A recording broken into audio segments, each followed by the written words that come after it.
Hello दोस्तों, आइए आज हम लोग एक नई कहानी सेलर पढ़ते हैं जो कि राम कुमार जी ने लिखी है। उस दिन शीशे में मुंह देखते समय अनायास ही जब उसकी नजर अपनी आंखों पर पड़ी तो लगा जैसे कहीं कुछ खो सा गया हो। कब खोया यह पता उसे नहीं चल सका, लेकिन पिछली बार शीशे में जब उसने अपनी आंखें देखी थी यह कोशिश करने भी उसे याद नहीं आया। कुछ देर कर उसी प्रकार यह हाथ में शीशा लिए वह अनिश्चित उदासीन भाव से देखता रहा, लेकिन खुली खुली शून्य सी आंखें जैसे दो दरवाजे अपने आप खुल गए हों। उनके बीच से दूर दूर तक फैले उजाड़ दिखाई देते हैं। और उस दिन इतवार की उस सुबह कंपनी बाग में यदि कोई उसे देखता तो उसकी आंखें उस पर भी एक ऐसे अमिट छाप छोड़ जाती तो किसी अदृश्य छाया की भांति उसे उससे चिपटी रहती। परंतु उस दिन कंपनी बाग में लोग नहीं थे। अकेले उसने सुरक्षित महसूस किया। दो गांव के दो दो घास के हिस्सों के बीच बनी पगडंडी पर लाल बजरी उसके पैरों के नीचे दबकर चर्र चर्र करती रही। सूरज की तिरछी किरणें यूकेलिप्टस के लंबे पेड़ों के ऊपर बाग पर चमक रही थी और फूल से लाल हरे पीले दो चार के अतिरिक्त अन्य फूलों के नाम उसे महसूस नहीं थे, न कभी इसकी आवश्यकता उसने महसूस की। उस सुबह हवा ठंडी थी। उसे याद आया कि प्रातः शीशे में उसने देखा था कि कहीं आंखों में कुछ गिर गया है या या उन्हीं में कुछ खो गया हो, परंतु उसने चिंता नहीं की।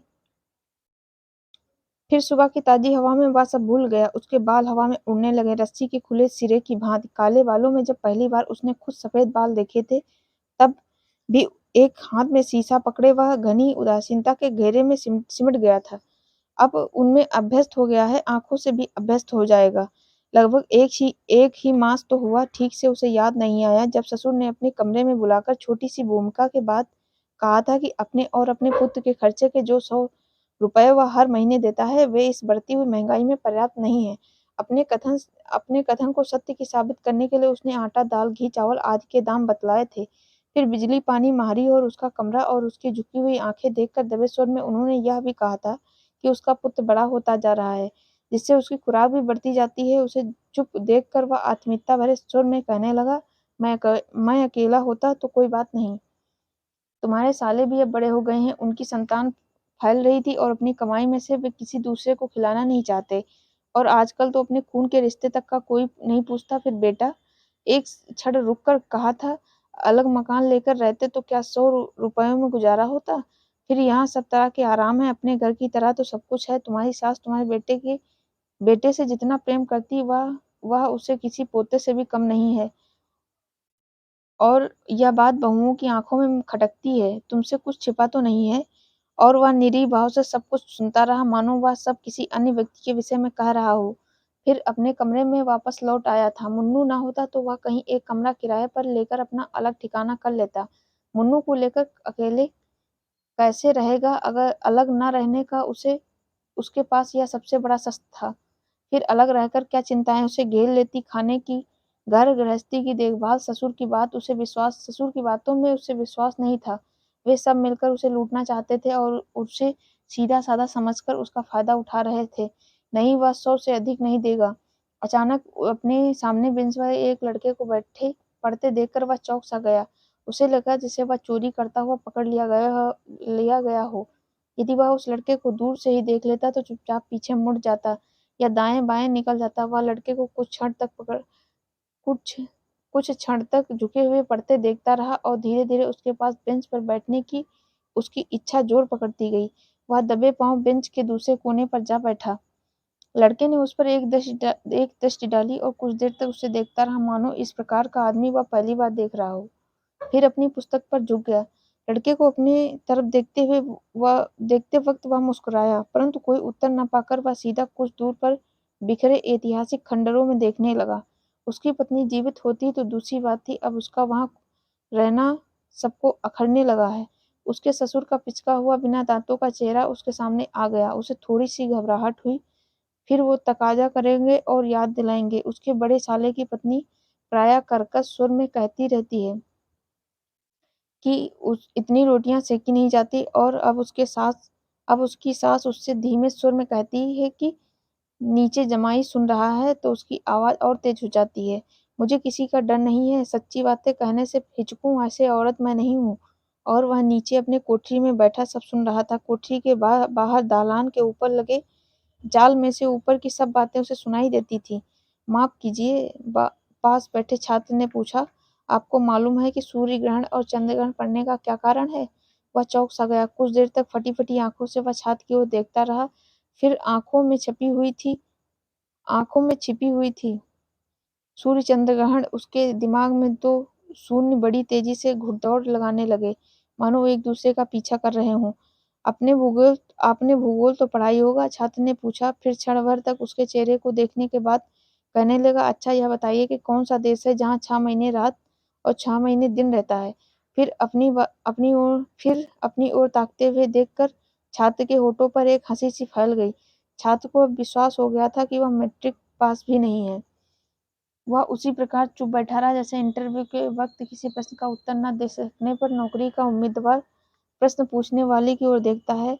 ऐसा ही उसने सोचा। छात्र के चेहरे पर निश्चित सी हंसी थी, आंखों में अंधेरी रात के तारे जैसी झिलमिल करती हुई चमक थी और प्रातः शीशे में जब उसने अपनी आंखें देखी थी, मैं मिट्टी की परीक्षा दे रहा हूँ, एक हाथ में दबी हुई पुस्तक बंद करके बोला, मैं सेलर बन जाऊंगा, परीक्षा के बाद उससे दुनिया भर की सैर करूंगा।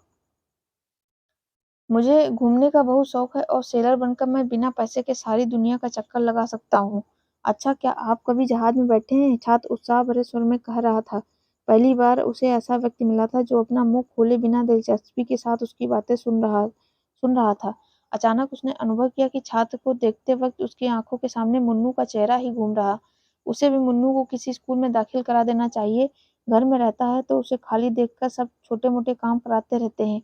कभी हलवाई की दुकान से दही लाना, कभी उसके ससुर को हुक्का भरना, छोटे साले की रोती लड़की को वो गोद में लेकर चुप कराना। वह अपनी कोठरी में बैठा मुन्नू को दिए हुए आदेश सुनता रहता है।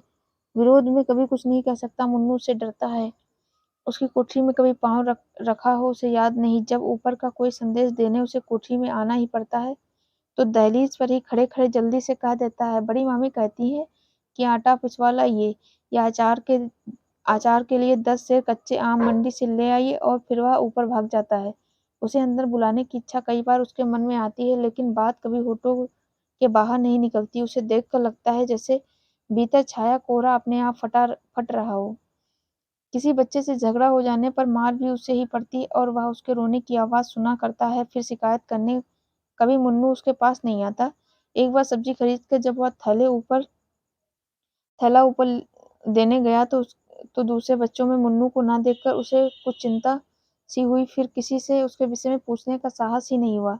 यह सोचकर कि वह शायद छत पर खेल रहा हो, वह सीढ़ियाँ चढ़कर ऊपर आ गया है। अंधेरे में उसे एक कोने से मुन्नू के सिसकने की आवाज़ सुनाई दी। उसे सुनकर मुन्नू का रोना तुरंत बंद हो गया और उसे अपना चेहरा घुटनों में छिपा लिया। क्या हुआ मुन्नू? उसने धीरे से पूछा। क्या किसी ने पीटा? उससे अधिक नहीं कहा गया कि हिचक हो रही थी। झिझकते हुए उसने मुन्नू के सिर पर बहुत प्यार से हाथ फेरा। फिर वह और सिकुड़ गया जैसे उसकी सहानुभूति की आवश्यकता नहीं हो। मुन्नू के बड़े-बड़े रुखे उलझे बाल उसकी अंगुलियों में फंस गए। उसे लगा जैसे मुन्नू के बाल कटे 2-3 महीने हो गए हों। उसकी कमीज कंधों पर फटी हुई थी, निकर पर मैल और धूल की मोटी तह जम गई थी। टांगों का खुरदरा मांस उसे सूखा चमड़ा जान पड़ा और दोनों कितनी ही देर तक रात के अंधेरे में उसी प्रकार बैठे रहे और अनेक धुंधली-धुंधली परछाइयां उनके चारों ओर घूमती रहीं। लग रहा था जैसे वह पहली बार अपने बेटे को स्पर्श कर रहा हो, मानो अभी उसका जन्म हुआ हो। अफ्रीका के जंगलों में बहुत भयानक शेर और गैंडे लड़ते हुए दिखाई दे रहे हैं, ऐसा मानो अपनी किताबों में पढ़ा था। अच्छा, आपने कभी समुद्र देखा है? मैंने भी नहीं देखा, लेकिन जब सेलर बन जाऊंगा तब तो समुद्र में ही दिन रात रहना पड़ेगा। इसी से मुझे रंज नहीं होता है कि कभी समुद्र नहीं देखा। छात्र की बेंच के दूसरे सिरे पर बैठे देखकर उसे आश्चर्य हुआ। सुबह की हल्की हल्की धूप उन तक पहुंच गई। पेड़ों की लंबी कतार के नीचे उसे फूल दिखाई दे रहे थे, लाल हरे पीले, लेकिन फूलों के नाम उसे मालूम नहीं। उन्हें आंख भर देख लेना ही पर्याप्त था। पढ़ाई में मेरा मन नहीं लगता और पढ़कर होगा भी क्या? मेरे बड़े भाई ने बीए पास किया है, लेकिन कहीं नौकरी नहीं मिली। 100 रुपए तक की नौकरी नहीं मिली और आखिर में वह घर से भाग गया। छात्र कह रहा था, और पिताजी को मेरा सेलर बनना पसंद नहीं। अगर उन्होंने विरोध किया तो मैं भी घर से भाग जाऊंगा। अपनी किताबें बेचकर मुझे बम्बई तक के टिकट के पैसे मिल सकते हैं। मैंने एक सेकंड हैंड किताब के बुक सेलर से बात कर रखी है, वह मान गया है। अच्छा, आप तो बम्बई गए होंगे, वहां तो सैकड़ों जहाज बंदरगाह पर आते जाते रहे होंगे। क्या मुझे किसी में भी काम नहीं मिलेगा? मिलेगा क्यों नहीं? छात्र की आंखों में समुद्र की गहराई उभर आई थी। कभी उसकी आंखों में उतनी गहराई रही होगी, उसे लग रहा था, और उस जैसे उस छात्र के साथ वह भी जहाज में बैठकर यात्रा कर रहा हो। चारों ओर नीचे समुद्र की ऊंची ऊंची लहरें, उन जिनके बीच में जहाज आगे बढ़ रहा था। उसकी पत्नी भी कहती थी कि मुन्नू को खूब पढ़ाएंगे, अपना खर्च कम करके उसे किसी प्रकार की तंगी नहीं होने देंगे। फिर आशा भरी मुद्रा में उसकी ओर देखते हुए कहती, और तुम्हारी भी तो तरक्की होती जाएगी, जिंदगी भर तक कोई 100 ही नहीं मिलते रहेंगे। और वह हंसते हुए उसका साथ देता था। वह आज होती तो देखती कि उसके स्वप्न किस प्रकार साकार हो रहे हैं। इतवार की छुट्टी में घर पर आराम न करके वह बाग की सैर कर रहा है, एक बेंच पर बैठा एक छात्र से बातें कर रहा है। उसकी सास को वास्तव में मुन्नू से स्नेह है। कभी कभी अपनी छोटी सी जमा पूंजी में से वह उसके लिए कोई कपड़ा बनवा देती, कभी मेले में से कोई खिलौना खरीद लाती, परंतु वह स्नेह उनकी बहू में खटता था। उनके भय से वह कभी प्रकट रूप से मुन्नू से अपना प्रेम जाहिर नहीं करती थी। एक दिन मुन्नू को लेकर ही घर में झगड़ा हो गया और दोनों बहुओं ने सास में जली कटी सुनाई। सास दिन भर रोती रही और शाम को उसके वापस लौटने पर उसकी कोठरी में आकर कहने लगी, बेटा, घर के हालचाल तुमसे छिपे नहीं है। वक्त ऐसा आ गया है कि सगे रिश्तेदार भी पराये हो गए हैं। फिर बहुएं पराये घर से आती हैं तो अपनी ससुराल के पुराने रिश्तों को निभा नहीं पाती। तुम तो अब भी घर से जमाई हो, घर के जमाई हो। धोती के कोने में वह अपनी आंखें पोंछती रही। शायद जमाई के नाम से उन्हें अपनी बेटी की याद आ गई थी। हमारे लिए खूब हमारे लिए डूब मरने का दिन है कि जमाई अपने खाने पीने का खर्च खुद देता है और बहुओं को तुम्हारी 2 रोटियां सेकनी भी करती हैं। और दबे स्वर में उन्होंने यह भी सुझाया था कि वह अपना आने ठिकाना देखे, यही बेहतर होगा। मुन्नू को जब तक वह और बड़ा नहीं हो जाता तब तक 2 साल के लिए यहाँ छोड़ अपने पास रखे रहेगी। एक बार वह अलग हो जाएगा तो घर में सबको उसके 100 रुपयों का अभाव अखरेगा। और उस रात कितनी ही देर तक अपनी चारपाई पर लेटा वह करवटें बदलता रहा था। अपनी पत्नी का चेहरा बार बार उसकी आंखों के सामने घूम जाता। उसकी मृत्यु न होती तो शायद इस समस्या का सामना उसे नहीं करना पड़ता। उसने निश्चय किया कि वह अगले ही दिन मकान की तलाश करेगा। यहाँ भी तो एक कोठरी ही उसके पास है, जहाँ दिन में भी बत्ती जलाए बिना कुछ नहीं दिखाई देता, और रात को खाने के बाद कभी उसकी बत्ती जलती रहे तो ससुर ऊपर जाल पर खड़े होकर सीधे उससे न कहकर आम ऐलान करते हैं कि घर की सब बत्तियां तुरंत बुझा दी जाएं, नहीं तो जिस कमरे की बत्ती जलेगी उसका तार वह काट देंगे। कोठरी के पास नाली बहती है, जहाँ ऊपर से बहुत गंदी दुर्गंध फैलती है। अब उस बदबू से वह अभ्यस्त हो चुका है, लेकिन पहले पहल जब अपनी पत्नी की मृत्यु के बाद उसे ऊपर वाला कमरा खाली करके नीचे आना पड़ा था, तो कोठरी की सीलन और नाली की बदबू उसे असहनीय सी लगती थी। ऐसी कोठरी 10-15 रुपए में से कहीं भी मिल जाएगी। परंतु सुबह होते होते उसका निश्चय ढीला पड़ गया और कुछ दिनों बाद वह अपने इरादे को पूर्ण रूप से भूल गया। जिंदगी फिर नियमित रूप से बहने लगी और दूसरे विवाह का विचार उसके दिमाग में न आया हो, ऐसी बात नहीं। परंतु अपने घर में कोई है नहीं और ससुराल वाले उसके दूसरे विवाह की बात क्यों सोचेंगे। परंतु एक दिन तबीयत भारी होने के कारण आधी छुट्टी लेकर जब वह दिन में ही लौट आया था, तो घर में किसी को उसके आने की खबर नहीं लगी थी। तब उसने सुना था, घर के कामों से निवृत्त होकर उसके सालों की स्त्रियां परस्पर बातें कर रही थी। बड़ी कह रही थी कि जमाई बाबू का कहीं भी ब्याह हो जाए तो वह अपनी नई ससुराल जाकर बस जाएंगे और उन्हें छुट्टी मिल जाएगी। कोठरी खाली होगी तो बच्चों को पढ़ने का कमरा मिल जाएगा। दोनों जोर जोर से हंसने लगी थी, लेकिन छोटी ने कहा कि कोठरी खाली होने पर बच्चों को नहीं मिलेगी। ससुर किराए पर उठाकर किराया अपनी गांठ में दबाएंगे। सिर में दर्द होने पर वह कितनी ही देर तक इसी विषय पर सोचता रहा था। अनायास के सामने बैठे छात्र पर नजर पड़ी तो वह पुस्तक पर झुका हुआ पढ़ रहा था। कुछ देर तक वह छात्र को बड़े गौर से देखता रहा। होठों के ऊपर हल्के हल्के मूछों के बाल उगने लगे थे, पर चेहरे पर कोई कहीं मलिन छाया नहीं थी। पूरी जिंदगी सपाट मैदान की भांति उसके सामने फैली हुई है, जिसके नए नए अनुभव पाने की आशा उसके मन में हिलोरे लेती होंगी। रात को सोता होगा तो दुनिया भर के सपने देखता होगा। शेर और गैंडे की लड़ाई, वह देश जहाँ 6 महीने रात और 6 महीने दिन रहता है, जंगल पहाड़ समुद्र। क्षण भर को उसे लगा जैसे मुन्नू ही बड़ा होकर उसके सामने बैठा हो। वह भी तो इस प्रकार का स्वप्न देखता होगा और उसकी पत्नी भी ऐसे ही स्वप्न देखती थी। उसे नींद में कभी सपने दिखाई नहीं देते। कोशिश भी तो असफल रहा। वह बेंच से उठने लगा तो उसके छात्र की ओर एक आत्मीयता भरी मुस्कुराहट से देखा। वह अनुभव करने लगा था मानो उन दोनों का पुराना परिचय हो और छात्र ने उसे मन की बातें बतलाई थी जो केवल अभिन्न मित्र से ही कही जाती हैं, वह रहस्य जिसे केवल वे दो ही जानते हैं।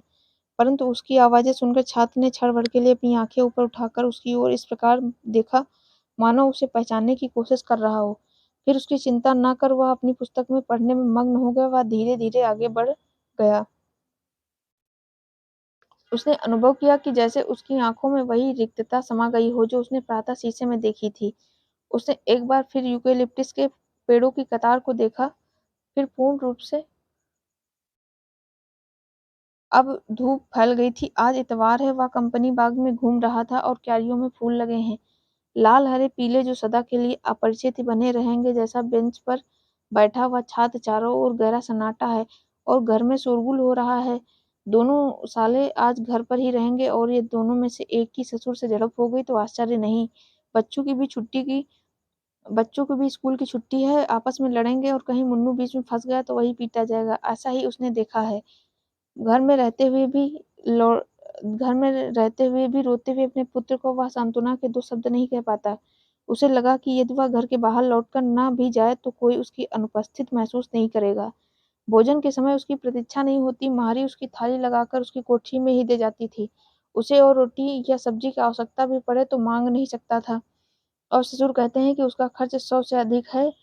मुन्नू के बड़े होने के साथ-साथ उसकी खुराक भी बढ़ती जा रही, परंतु उस दिन जब वह छत पर मुन्नू को देखा तो सूखी टहनियाँ जैसे उसके हाथ-पाँव देखकर उसका बड़ा-सा सिर बहुत बेडौल जान पड़ता है।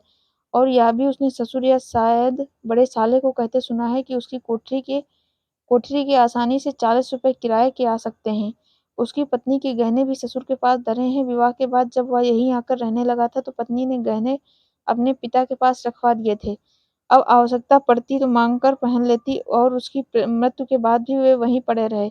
एक बार उसकी चर्चा चली तो ससुर ने बिना किसी झिझक के कहा कि मुन्नू की शादी होने पर उसकी बहू को वो गहने दे दिए जाएंगे।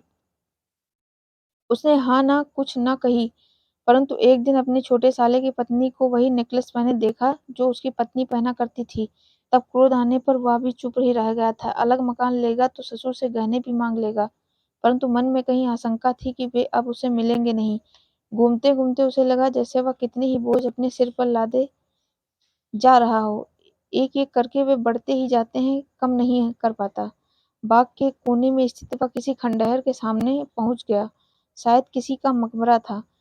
ऊपर बुर्जी पर बने हुए नीले पत्थर के टुकड़े धूप की किरणों में धूप की किरणों में चमक रहे थे। वह कुछ देर तक खड़ा दूर खंडहर की काली दीवारों के सुराखों को देखता रहा। अचानक बेंच पर बैठे छात्र का चेहरा उसे याद आया तो उसने भीतर किसी फड़फड़ाने का सुर सुनाई दिया और वह बिना हिले डुले अपनी सांस रोके सुनता रहा, जैसे भीतर बनी गहरी खाई को कोई भर रहा हो।